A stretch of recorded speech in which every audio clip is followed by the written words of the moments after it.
చేసుకోవద్దు అని చెప్పి నర్మద అంటుంది. ఆ మాట వినగానే వేదవతి అయితే అమ్మ ఇక చాలు, మీ మాటలు ఇప్పటి వరకు విన్నదే చాలు, మీకు దండం పెడతాను, దయచేసి నువ్వు ఇక మాట్లాడొద్దు అని చెప్పి వేదవతి నర్మదాకు దండం పెడుతుంది. దాంతో నర్మద ప్రేమ చాలా బాధపడుతూ ఉంటారు. ఇక అది చూసి సాగర్ ధీరజ్ అయితే అలా మౌనంగా ఉండిపోతారు.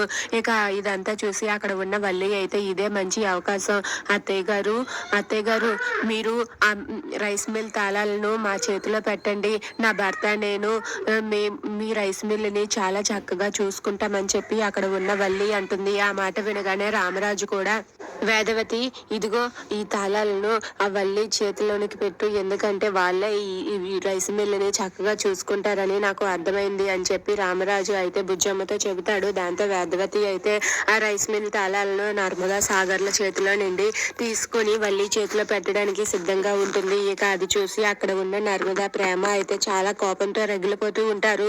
అయ్యో అత్తయ్య గారు, మీరు తప్పు చేస్తున్నారు అని వాళ్ళు చెప్పలేక ఉండలేక వాళ్ళైతే అలా మౌనంగా ఉండిపోతారు. దాంతో రామరాజు అయితే బుజ్జమ్మ వల్లికి ఇవ్వు అని చెప్పి అక్కడ ఉన్న రామరాజు అంటాడు. దాంతో వేదవతి అయితే సరేనండి అని చెప్పి ఆ తాళాల గుత్తి తీసుకొని ఆ వల్లి కొంగులో అయితే పెడుతుంది. ఇక వల్లి అయితే మేము చాలా బాధ్యతగా చూసుకుంటాం అత్తయ్య గారు అని చెప్పి అక్కడ ఉన్న వల్లి వేదవతితో అంటుంది.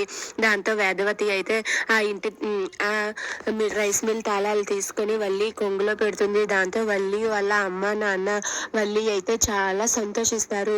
ఇక వల్లి అయితే ఆ తాళాల గుర్తు తన చేతికి రావటంతో అక్కడ ఉన్న వల్లి అయితే చాలా సంతోషిస్తూ సంబరపడిపోతూ తెగ ఎగిరేస్తూ గంతులు వేస్తూ ఉంటుంది. ఇక అది చూసి అక్కడ ఉన్న ఆనందరావు అలాగే భాగ్యం వాళ్ళు కూడా సంతోషిస్తారు. ఇక ఇదంతా చూసి ప్రేమ నర్మద ఏం చెయ్యలేక మౌనంగా ఉండిపోతారు.